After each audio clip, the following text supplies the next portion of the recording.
Alors, à mon tour, je remercie la Ligue marocaine de lutte contre le diabète qui nous a permis de partager avec vous notre expérience en matière de l'analyse de la situation au Maroc dans une autre dimension. Jusqu'à maintenant, nous avons vu des études qui ont été vraiment consacrées à tout ce qui est physiopathologie, tout ce qui est clinique.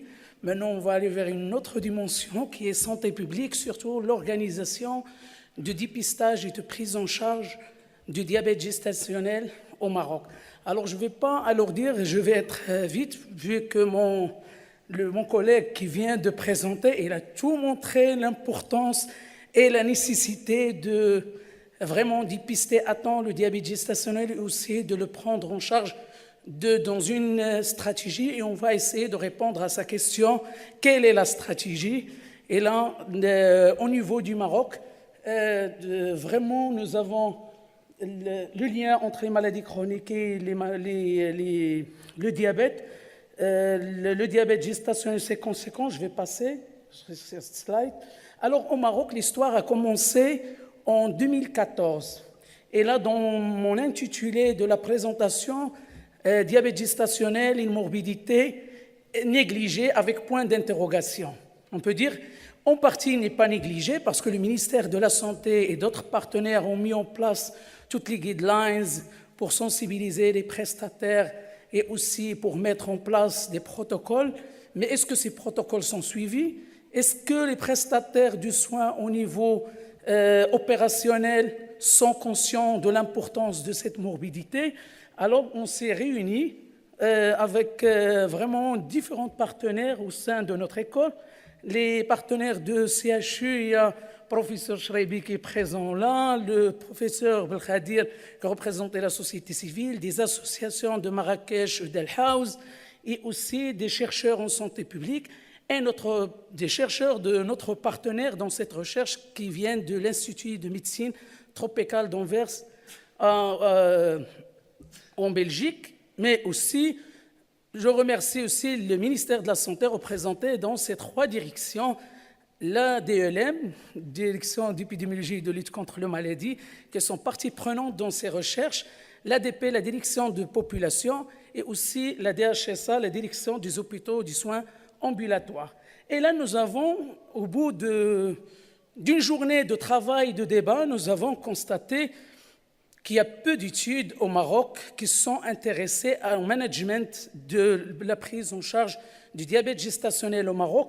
Nous avons trouvé les deux études qui ont été présentées par le collègue de Cotonou, une de Bouhseini et surtout des études qui ont été faites au niveau de CHU.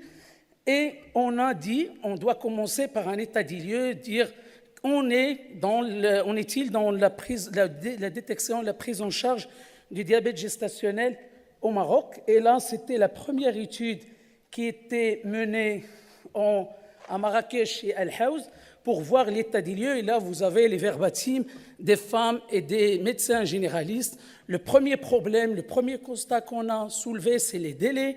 La femme n'a pas accès, surtout dans la première question qui a été posée ce matin, quelle est la prise en charge au niveau rural, au niveau urbain? Et là, on a vu qu'il n'y a pas un accès dans les délais meilleurs pour le dépistage et aussi pour la prise en charge régulière de ces femmes enceintes. Alors là, les délais, que ce soit en matière d'avoir accès à un spécialiste ou en matière de faire le bilan au niveau des laboratoires. Deuxième constat, on a vu en analysant les fiches roses, c'est les fiches de suivi de grossesse des femmes au niveau de 15 centres de santé, 7 au niveau d'Al Haouz et 8 au niveau de Marrakech, et on a trouvé que le diabète gestationnel, selon les recommandations, selon les critères de l'OMS 2013 que mon collègue a présenté aussi, qu'il représente 24% des cas, mais on ne peut pas confirmer que c'est une prévalence puisque c'est une étude rétrospective. Alors, on n'a pas su est-ce que la femme a été à jeun ou non. Et aussi, le diabète, c'est le diabète préexistant.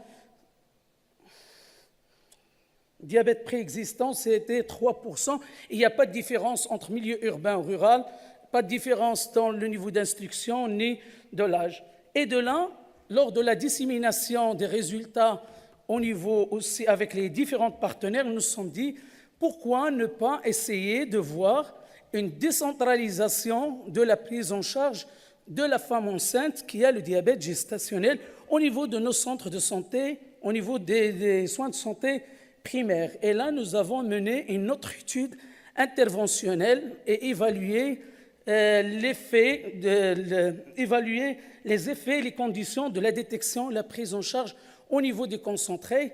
Tout le monde sait que la porte d'entrée, le premier recours de la femme enceinte, c'est les centres de santé. Nous avons tout le capital humain parce que tous les centres de santé maintenant sont médicalisés et aussi nous avons toute une stratégie intégrée de prise en charge de la femme enceinte.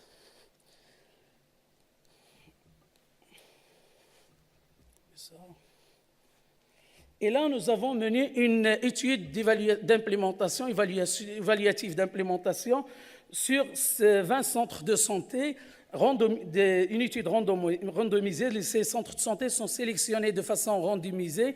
10 centres Al-Haouz, 5 témoins, 5 interventions, et 10 centres à Marrakech, 5 témoins et 5 interventions, avec une méthode d'échantillonnage qui est très approfondie. Et là, nous avons les structures d'intervention. On a fait la détection du diabète gestationnel avec HGPO, première avec le glycomètre, et suivi d'HGPO selon les dernières recommandations de la FIGO et de l'OMS, et les structures contrôle qui ont resté avec le protocole standard. Et nous avons vu mesurer les outcomes, que ce soit la comorbidité, la multimorbidité du nouveau-né ou de la mère, aussi la qualité de prise en charge. Et nous avons fait aussi une évaluation économique, co-efficacité, parce que on ne va pas dire oui, on va adopter cette stratégie sans savoir est-ce qu'elle est efficiente. Nous sommes un pays à ressources limitées. Alors là, cette étude a été vraiment accompagnée par une formation des enquêteurs au niveau du centre d'intervention, le dépistage, un suivi au niveau du centre d'intervention et aussi surtout de supervision de cette étude par les chercheurs impliqués dans l'étude. Alors là, je vais vous dire que l'étude est en cours encore. Mais vu que le professeur Belkhadir insistait qu'on présente au moins les résultats préliminaires, alors on va essayer de partager avec vous juste un avant-goût, souhaitant qu'on va se rencontrer dans le prochain colloque, au prochain congrès, et on va vous détailler tous les résultats. Alors, les premiers résultats sont vraiment alarmants, mais en même temps, vu la stratégie, sont un peu positifs dans les centres d'intervention. Alors là, vous avez vu, d'après ce qui était déjà présenté, la prévalence était de 24% au niveau de Marrakech, 17% à Al-Haouz, mais surtout ce qui est intéressant, qu'on a pu... Oh là là.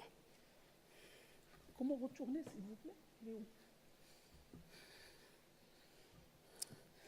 Mais surtout ce qui est intéressant dans la plaque précédente, c'est qu'on a pu dépister 70% des cas avec 70% des cas.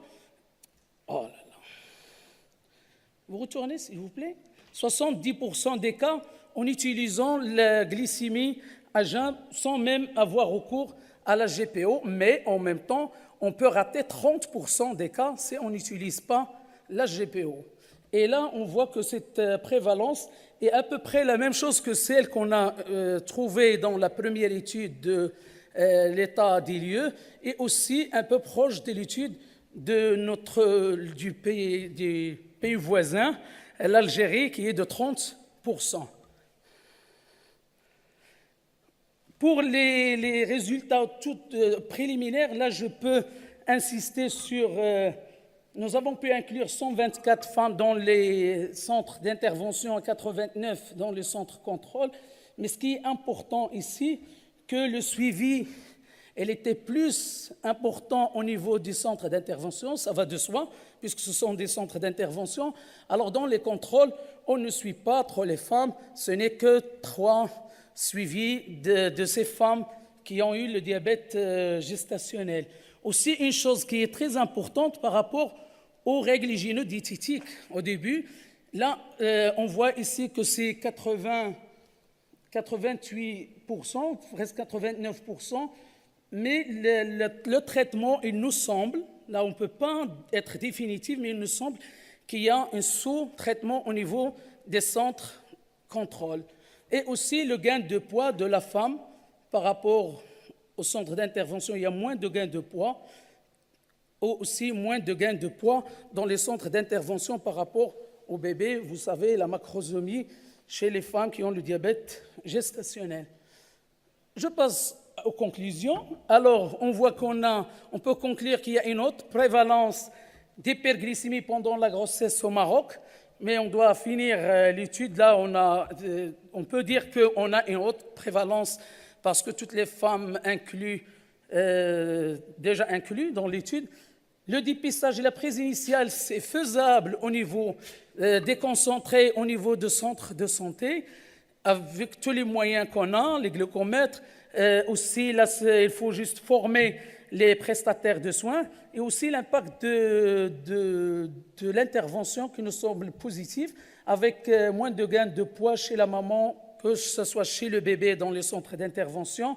Et on attend la fin de mars pour vous avoir les résultats définitifs de cette étude.